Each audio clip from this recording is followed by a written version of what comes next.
and the Constitution of this Commonwealth, and the Constitution of this Commonwealth, and that I will discharge the duties of my office with fidelity, and that I will discharge the duties of my office with fidelity, that I have not paid or contributed, that I have not paid or contributed, or promised to pay or contribute, or promised to pay or contribute, either directly or indirectly,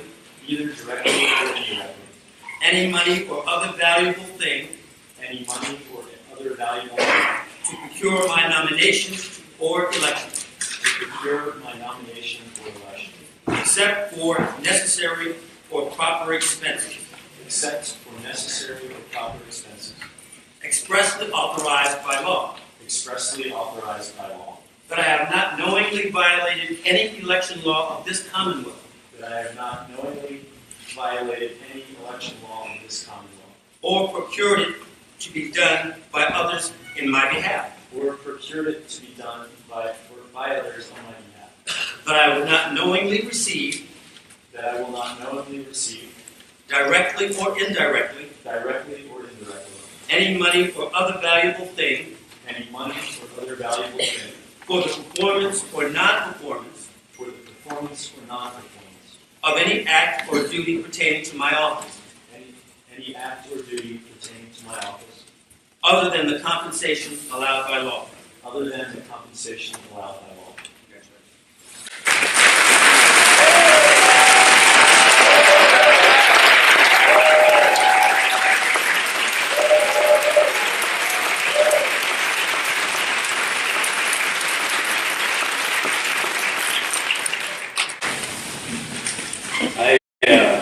I usually like to speak a little off the cuff, but I thought that this one might be one where a little preparation would probably be wise. I'd first like to thank Judge Nichols. He and Mrs. Nichols were like second family to me. When their son Kenny and I started at Meade Elementary School together, we were best friends from day one.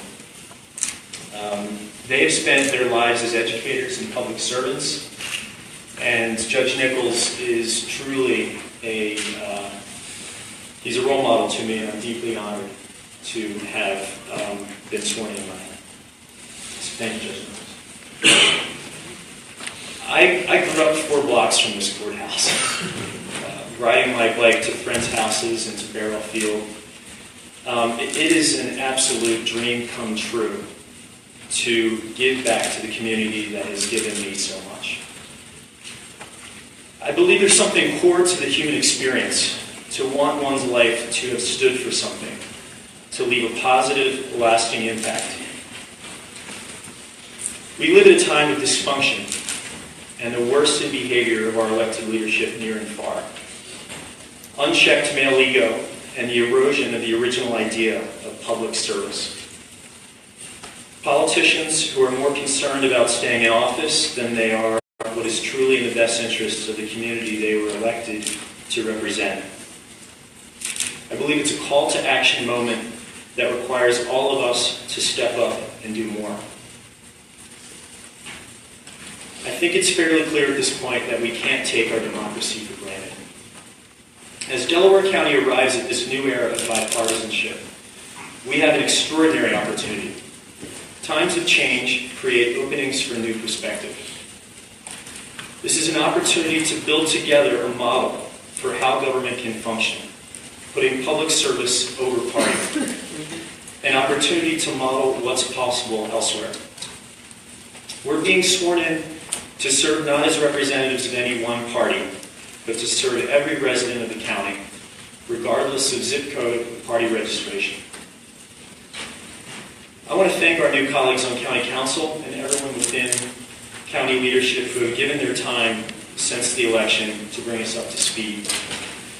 They've given every indication that they share our desire to work constructively together to serve as best we can.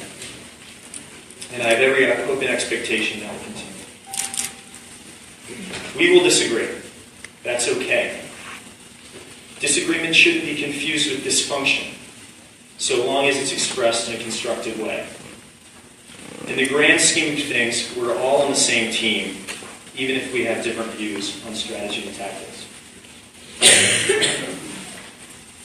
And we can only succeed if we leverage the eyes, ears, and perspectives of all in the community to open source government.